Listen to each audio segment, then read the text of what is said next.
पूरे यूनिवर्स का साइज है। साउंड आ रही है सबको? चीजों के बारे में पढ़िए, तो अपने कॉपी पेन लेकर तैयार हो जाइए। आइए स्टार्ट करते हैं आज की क्लास। हाँ जी बताइए, आपको वीडियो दिख रही है और साउंड आ रही है? Yes sir. ठीक है, पहले हम पढ़ने जा रहे हैं orders. Order of time, order of size, order of length, order of mass. What is this order? और इस ऑर्डर को पढ़ने से हमें बेनिफिट क्या होने वाला है? एक नॉर्मल पर्सन की हाइट कितनी होती है? अप्रोक्सीमेटली हम कह सकते हैं अबाउट 1.5 मीटर। इससे थोड़ी सी कम, थोड़ी सी ज्यादा हो सकती है। अब हमें किसी भी वैल्यू को कंपेयर करना है, या तो 1 से या 10 से या 100 से या 1000 से। आप समझते होंगे maximum going to like is 10,000। 1.5 meter किसके नजदीक है? 1 मीटर के नजदीक। तो हम इसे लिख सकते हैं height of a person near 1 meter, and this 1 can be written as 1 into 10 raised to power 0। इसमें जो 10 की पावर है वो कहलाती है ऑर्डर। तो ह्यूमन बीइंग्स की हाइट का ऑर्डर 0 होता है। नॉर्मल लाइफ में हम जो ट्रीज देखते हैं वो 10-20 मीटर्स के करीब ऊंचे होते हैं। सपोज कीजिए एक पेड़ है जिसकी ऊंचाई है 15 मीटर। अब 15 मीटर इन क्वांटिटीज में से किसके नियरेस्ट है? 10 के नजदीक है। तो हम कहेंगे 15 मीटर हाइट जो है it is approximately 10 meter, and 10 meter can be written as 1 into 10 raised to power 1। So tree की हाइट का ऑर्डर 1 है। माउंट एवरेस्ट की हाइट कितनी है? अबाउट 9,000 मीटर है। 9,000 मीटर से थोड़ी सी कम। तो ये 9,000 मीटर 10,000 के ज्यादा पास है या 1,000 के? ऑब्वियसली 10,000 के। So we can write approximately 10,000 meter, and 10,000 can be written as 1 into 10 raised to power 4। तो माउंट एवरेस्ट की हाइट का ऑर्डर 4 है। ऑब्जर्वेबल यूनिवर्स का जितना यूनिवर्स आज की डेट में हम लोगों को मालूम है उसकी विड्थ है, उसका साइज है 10 raised to power 26 मीटर। तो यूनिवर्स के साइज का ऑर्डर हुआ 26। Let us talk about order of time. अपनी आंख को झपकने में कितना टाइम लेती है? अच्छा, एक बात अब यहाँ बताओ, ये 4 छोटी छोटी वैल्यूज हैं, ये आपको याद होगी। ह्यूमन बीइंग की हाइट का ऑर्डर क्या होगा? 1 into 10 to the power 0। 0, that is order is 0। ठीक है, क्योंकि 1 मीटर के आसपास होती है। ट्री की हाइट का ऑर्डर हमने क्या लिया है? 1। कैसे? क्योंकि जो नॉर्मल लाइफ के ट्रीज हैं वो 10 meter, 15 meter, 20 meter, 30 meter, 35 meter approximately इतने ही होते हैं। इससे ज्यादा तो कोई ट्रीज नहीं होते। और ये 30, 27, 11, 9 ये सब 1 के ज्यादा पास है, 10 के ज्यादा पास है या 100 के? ऑब्वियसली 10 के। ठीक है ना? सबको ये बात समझ में आ रही है कि अगर मैं कहूं एक ट्री की हाइट 23 मीटर्स है, तो ये 23 मीटर्स 10 की काउंटिंग में काउंट होगा या 100 में होगा? 10 में। तो हम इसको कहेंगे ट्री की हाइट का ऑर्डर 10 है। 10 is written as 1 into 10 raised to power 1। तो ट्री का ऑर्डर कितना हो गया? 1। माउंट एवरेस्ट की हाइट 8,700 कुछ समथिंग इतना है। मैंने अप्रोक्सीमेटली उसको 9,000 लिखा है। 9,000 10,000 के पास है। 10,000 में हम लिख सकते हैं 10 raised to power 4। तो माउंट एवरेस्ट की height 10 raised to power 4 that is order 4 है। अब ये सब हम क्यों पढ़ रहे हैं, इसका कारण, अगर मैं आपसे पूछूं, एक बच्चा आपसे पूछता है कि माउंट एवरेस्ट कितना ऊंचा है, आप उसको कहोगे बहुत ऊंचा है। वो बहुत कितना, एक बच्चे को समझाना है। माउंट एवरेस्ट का ऑर्डर क्या आया है? 10 raised to power 4 that is 4। और ट्री की हाइट कितनी है? 1, right? Yes sir. 10 raised to power 4 को 10 raised to power 1 से डिवाइड करो, क्या आएगा? 10 raised to power 3। 10 raised to power 3 means 1000। हम उस बच्चे को कह सकते हैं ये सामने आप जो पेड़ देख रहे हो, ऐसे थाउजेंड्स ऑफ ट्रीज एक के ऊपर एक रखेंगे तो जो हाइट बनेगी वो माउंट एवरेस्ट होगी। अगर हम उसको ये कहते हैं कि बच्चे ये जो सामने पेड़ देख रहे हो, ऐसे हंड्रेड्स ऑफ ट्रीज को एक के ऊपर एक लगा दो तो माउंट एवरेस्ट बनेगा, ये गलत है। अगर हम उसको कहें ऐसे लाखों पेड़, tens of thousands of trees एक के ऊपर एक रख दो तो माउंट एवरेस्ट बनेगा, नहीं, ये गलत है। रफ आइडिया क्या है कि माउंट एवरेस्ट की हाइट जो हमारे घर के आसपास 10-15 मीटर वाले ट्रीज होते हैं, ऐसे थाउजेंड्स ऑफ ट्रीज को एक के ऊपर एक रखेंगे तो जाकर माउंट एवरेस्ट की हाइट मिलेगी। तो ऑर्डर से हमारे को एक रफ आइडिया मिल जाता है कि एक ऑब्जेक्ट दूसरे ऑब्जेक्ट से कितना ज्यादा बड़ा या कितना ज्यादा छोटा है। अगर अब मैं आपसे पूछूं, ये सारे डाटा को सामने रखते हुए, ह्यूमन बीइंग का हाइट का ऑर्डर है 0 और ट्री का ऑर्डर है 1, तो कितने ह्यूमंस एक के ऊपर एक खड़े हो जाएं तो अप्रोक्सीमेटली एक नॉर्मल लाइफ का ट्री बनता है? हंड्रेड्स ऑफ ह्यूमंस या थाउजेंड्स ऑफ ह्यूमंस?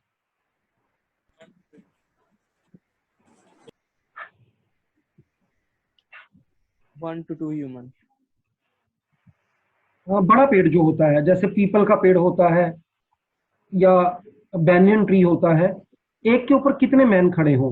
आंसर है tens of person, 10. Tens of 10. Person. ठीक है, हंड्रेड्स ऑफ से नहीं चलेगा, एक दो से नहीं चलेगा। ये हमें रफली कहां से मिला, मतलब कि मैं किस बेसिस पर ये सारी बात बोल रहा हूँ? मैं बोल रहा हूँ कि ह्यूमन बीइंग का हाइट का ऑर्डर हमने लिखा है 10⁻0 और ट्री का लिखा है 10⁻1। 10⁻1 को 10⁻0 से डिवाइड करो, we get again 10⁻1, that is 10 only. तो टेंस ऑफ ह्यूमंस एक के ऊपर एक खड़े हो तो नॉर्मल जो बड़े बड़े ट्रीज होते हैं उनकी हाइट आती है। इसी तरीके से आप ये, अब बुक में आपको सभी के ऑर्डर दिए गए होंगे, मैं भी पिक्चर खींचकर भेज दूंगा, आप खुद भी देख लेना। ये आपका होमवर्क है। ऑर्डर्स की तीनों टेबल्स आपने अपनी कॉपी पर बनानी है। उसमें यहां तक दिया होगा एक जो चींटी होती है आंट, उसके साइज का ऑर्डर कितना होता है। अब अगर आपसे इसके बाद पूछा जाए, अगर बिना उसके ऑर्डर की नॉलेज के मैं तुमसे पूछूं, एक बात बताओ, कितनी एंट्स इकट्ठी हो जाएं, चींटियां एक के ऊपर एक रखते जाएं तो हमारी हाइट बन जाएगी इंसान की? आंसर 10 ऑफ, 100 ऑफ, 1000 10,000 ऑफ या लैक्स ऑफ। एग्जैक्ट हम कभी, मुझे इतना लग रहा है 1000, 10,000 या लैख, इनमें से एक आंसर आएगा। बट एक्चुअल क्या होगा वो हमारे को तब पता लगेगा जब हमारे को एंट के हाइट का ऑर्डर पता लग जाएगा।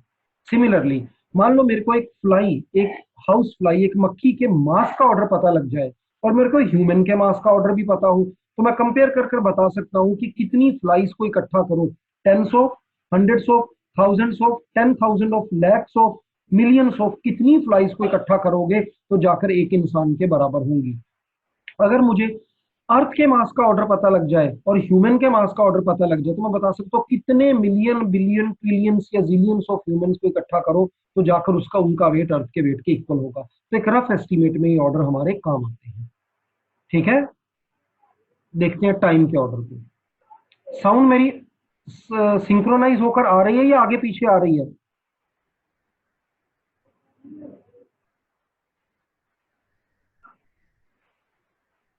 किसी का आंसर नहीं आया। सर ठीक आ रही है लेकिन थोड़ी कम आ रही है। अच्छा, कम आ रही है, वही मैं इसीलिए पूछ रहा हूँ, मैं थोड़ा पास हो जाता हूँ और साउंड को यहाँ से भी बढ़ा देता हूँ। चलो आंसर ना प्रॉम्प्ट दिया करो ताकि मुझे पता लग जाए कि आपको मेरी बात पहुंच रही है। और कोई दिक्कत हो तो व्हाट्सएप के ऊपर मैसेज कर सकते हो, मैं वो भी ना पढ़ूं तो कॉल कर सकते हो, यहाँ भी हैंड रेज कर सकते हो। 1 सेकंड तो नहीं लगता, इससे कम time. Wink of an eye, हम कह सकते हैं approximately 1/10 wink of an eye takes about 1/10। You can write it as 1 into 10⁻⁻²। तो आंख झपकने का जो टाइम है उसका ऑर्डर है -1। Time gap between two successive heart beats, normally हम लोग ये जानते हैं कि हमारा दिल 1 मिनट में 72 टाइम्स धड़कता है। 72 टाइम्स, 60 डिवाइडेड बाय 72, कितने सेकंड में एक हार्ट बीट होती है? ठीक है, 5/6 5/6 सेकंड अप्रोक्सीमेटली बनेगा 0.8 सेकंड। 0.8 सेकंड नियरली 1 सेकंड का होता, इसको कह सकते हैं। And 1 second can be written as 1 into 10⁻⁴। तो time gap between two successive heart beats का ऑर्डर 0। अर्थ से मून का डिस्टेंस अप्रोक्सीमेटली 3 लाख किलोमीटर है और हम ये जानते हैं कि लाइट की वेलोसिटी 3 लाख किलोमीटर पर सेकंड होती है। इट मींस लाइट को मून से अर्थ तक आने में लगभग 1 सेकंड लगता है। And this 1 second can again be written as 1 into 10⁻⁴। So the order of time of light to travel from moon to earth is 0. Age of universe is approximately 10⁻17 seconds.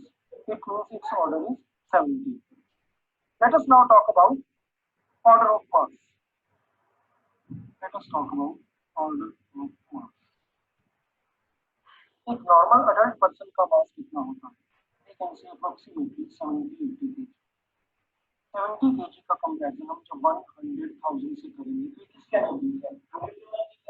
We can say that order of we can say that mass of a normal human being, adult human being, approximately 100 kg. And 100 can be written as 1 into 10 raised to power 2. So order of mass of human being is 2. Mass of whole universe is 10 raised to power 55 kg approximately. So its order is 55. कुछ quantities जैसे mass of human being या आंख के झपकने का time, light को moon से अर्थ तक पहुंचने का टाइम आप कैलकुलेट कर सकते हैं और उनका ऑर्डर निकाल सकते हैं। बाकी बड़ी सारी क्वांटिटीज जैसे कि mass of universe, mass of our earth, mass of sun, diameter of sun, जैसे जैसे हम 11th की फिजिक्स में आगे बढ़ेंगे इन क्वांटिटीज को डील करेंगे, तब हमें इनकी वैल्यू को फाइंड करना आ जाएगा। शुरू में आपको इनकी वैल्यूज को देखना है, बार बार पढ़ना है और जितना याद रख सके उसको याद करना है। यही बात डायमेंशंस पर भी अप्लाई होती है जो हमने पिछली क्लासेस में की थी। खाली जो 10-15 डायमेंशंस मास, एनर्जी, पावर, वेलोसिटी, एक्सीलरेशन जो हमने करी थी उनसे हमारा काम नहीं चलेगा।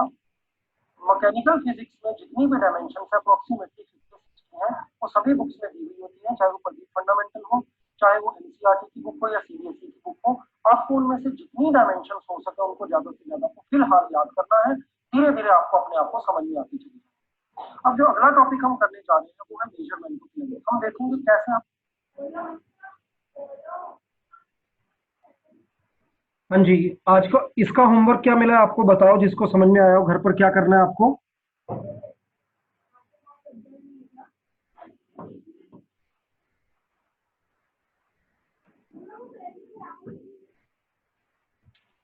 भाई मेरा क्वेश्चन समझ में आया सबको? नहीं सर, आवाज बहुत क्रैक हो रही है बार बार। क्रैक हो रही है तो आप बताओ ना सर, आवाज क्रैक हो रही है। Select speaker, speaker, headphone, real same system. अब देखो, अब कुछ फर्क पड़ा है साउंड में? हाँ सर, पहले से बेटर है। शायद मैंने स्पीकर चेंज किया है, देखते हैं। अच्छा, मैं ये पूछ रहा हूँ, वो वीडियो की साउंड तो आ रही थी ना? नहीं सर, वो भी क्रैक हो रही थी। फिर आपको बोलना चाहिए था ना। सर आपकी आवाज तो क्लियर आ रही थी, वीडियो में आवाज नहीं आ रही थी। फिर आपको साथ में हैंड रेज करना चाहिए था, मेरे को किसी तरीके से बोलना चाहिए था। चलो, आज का होमवर्क इसके बेस पे बहुत आसान सा काम था, इसलिए इसको मैं रिपीट नहीं करूंगा। कोई और मिस हुआ होता तो मैं रिपीट भी कर लेते। सभी के अपने ऑर्डर्स देखने हैं। 3 टेबल्स मिलेंगी, एनसीईआरटी की बुक में भी मिलेंगी, एसएल अरोड़ा में भी मिलेंगी।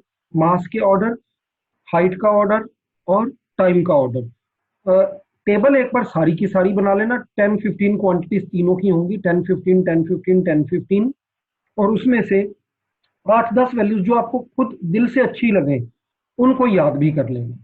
ट्री की हाइट का ऑर्डर, ह्यूमन बीइंग की हाइट का ऑर्डर, फ्लाई का मास, यूनिवर्स का मास, अर्थ का मास, सन का मास। अर्थ का मास, सन का मास, यूनिवर्स का मास, ये इसलिए नहीं कि अच्छे लग रहे हैं, ये यूनिवर्स की बात हो रही है, ये हमारा सिलेबस है, हमें अल्टीमेटली ये वैसे भी याद करने ही पड़ेंगे, इसलिए जितनी जल्दी हो सके आप इनको याद कर लेना, इससे कंपैरिजन में आसानी है। अब अगला टॉपिक स्टार्ट करते हैं, एरर्स। एक बात बताओ, तुम्हारे पास जो भी पेन है इसकी थिकनेस को किस इंस्ट्रूमेंट से मेजर करोगे?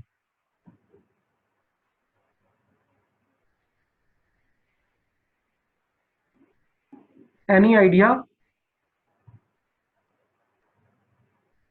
मौली, क्वेश्चन क्या है मेरा? सर की जो पेन है हमारे हैंड में, उसकी थिकनेस को हम किस इंस्ट्रूमेंट से मेजर करेंगे? बताओ। मीटर स्केल नहीं चलेगी, अंडरस्टूड है?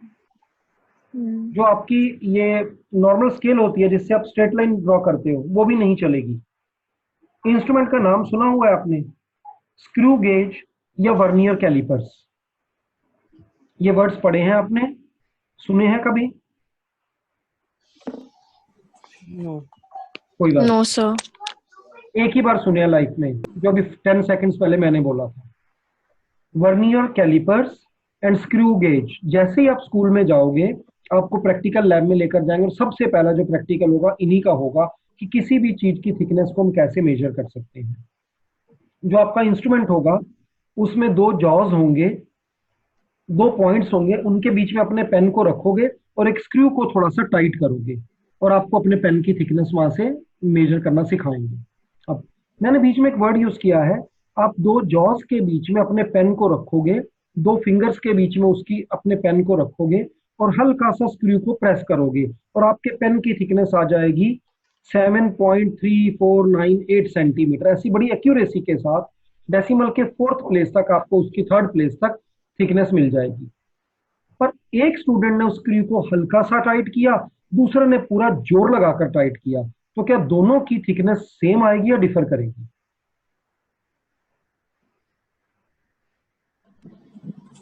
सेम है मुझे, स्लाइट डिफरेंस है सर। दोनों आंसर ठीक है तुमने जो दिए, सेम आनी चाहिए विद स्लाइट डिफरेंस। अगर एक स्टूडेंट ने पेन की थिकनेस को निकाला है 7.31 सेंटीमीटर, तो दूसरे की भी सेम आएगी, बट ये आएगी 7.29 सेंटीमीटर, तीसरे की आ जाएगी 7.34, चौथे की आ जाएगी 7.38, फिफ्थ की आ जाएगी 7.30। आउटलाइंस में 7.3 के आसपास ही रहेंगी सबकी वैल्यूज, बट थोड़ा थोड़ा थोड़ा थोड़ा डिफरेंस रहेगा। अब इन 10 स्टूडेंट्स को, क्लास के 30 स्टूडेंट्स को टीचर ने ये वर्क दिया कि इस पेन की थिकनेस आप ढूंढ कर लाओ। हर एक ने अपने अपने हिसाब से स्क्रू टाइट किया, रीडिंग ली और रिजल्ट बताया। किसका रिजल्ट बिल्कुल ठीक माना जाएगा? टीचर ने भी ये एक्सपेरिमेंट आपको देने से पहले खुद उस पेन की थिकनेस मेजर करके रखी हुई थी। अब आप जवाब दो, किसका रिजल्ट ठीक माना जाएगा? जो वो टीचर से नियरेस्ट होगा उससे। पर इसी में क्वेश्चन है, हु इज टीचर? वो भी तो स्टूडेंट्स की तरह एक इंसान है, उसने भी स्क्रू को ही प्रेस किया है, उसकी भी हाइट की क्या गारंटी? तो इसका एवरेज मतलब है, निकाल लेंगे सबका, क्या करेंगे? एवरेज निकाल लेंगे सबका। एवरेज निकाल लेंगे। This is right answer. पढ़ा हुआ था या आइडिया लगाया है? आइडिया लगा है। ठीक है, आइडिया बिल्कुल ठीक है। साइंस की लाइन में ही हो तुम, एटीट्यूड तुम्हारा साइंस वाला ही है, समझ आ रही है तुम्हें सब। यही करना है। बड़े सारे स्टूडेंट्स उस रीडिंग को लेंगे या एक ही, इवन अरे बड़े सारे स्टूडेंट्स को छोड़ो, आप खुद जब एक्सपेरिमेंट मिलेगा तो मेरी इस बात को टेस्ट करना। आप वहां पर अपने पेन की, पेंसिल की, जिस भी चीज की थिकनेस कही गई है उस थिकनेस को खुद 3, 4, 5 टाइम्स मेजर करना। आपका पांचों बार अलग अलग आंसर आ जाएगा। इनमें से कोई भी एग्जैक्ट एक्यूरेट ट्रू वैल्यू नहीं है। आपने अगर 5 रीडिंग्स ली हैं तो 5 को ऐड कर 5 से डिवाइड कर देना।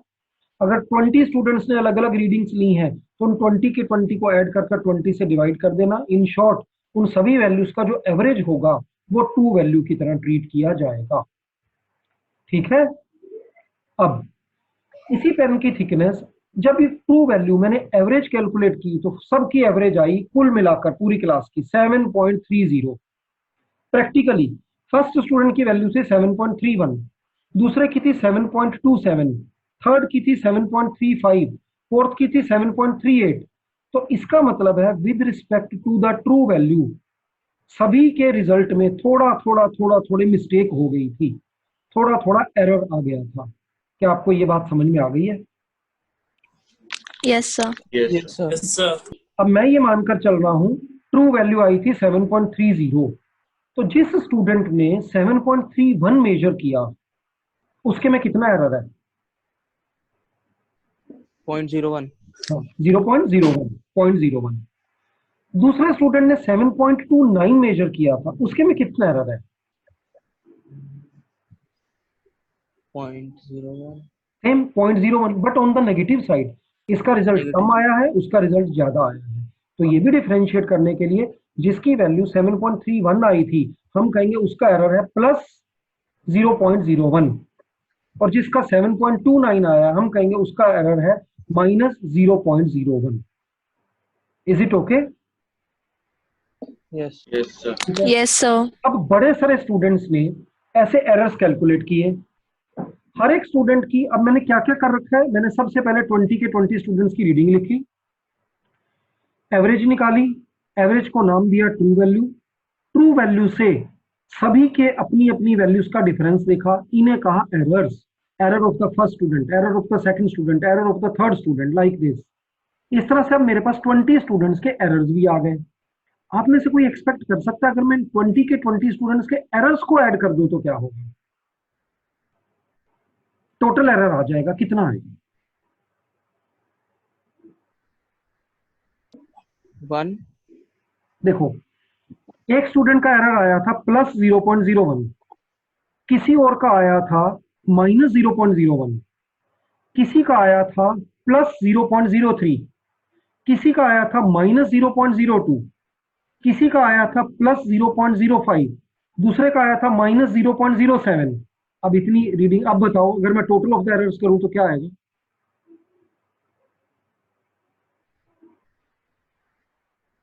0। जब आप बड़ी सारी रीडिंग्स लेंगे, उनका एवरेज निकालकर ट्रू वैल्यू निकालेंगे, फिर ट्रू वैल्यू में से सबकी वैल्यूज को अलग अलग कर कर सबके एरर्स लिखेंगे, तो किसी का एरर पॉजिटिव में बड़ा आएगा, किसी का नेगेटिव में, किसी का पॉजिटिव में थोड़ा सा आएगा, किसी का नेगेटिव में थोड़ा सा आएगा। जब आप इन सबको टोटल करोगे तो टोटल एरर तो ऐसे लगेगा जैसे कि 0 हो गया, क्योंकि सब एक दूसरे को कैंसिल कर देंगे ना अप्रोक्सीमेटली। प्लस 0.01 माइनस 0.01, कहीं पर प्लस 0.07, उधर माइनस 0.05 एंड माइनस 0.02, ये सब आपस में मिलजुल कर एक दूसरे को कैंसिल करेंगे, नेट रिजल्ट 0 या 0 के आसपास आ जाएगा। यहां तक की बातें क्लियर हो गई? अब ये सारा ना बोर्ड Yes, पे sir. देखते हैं तो ज्यादा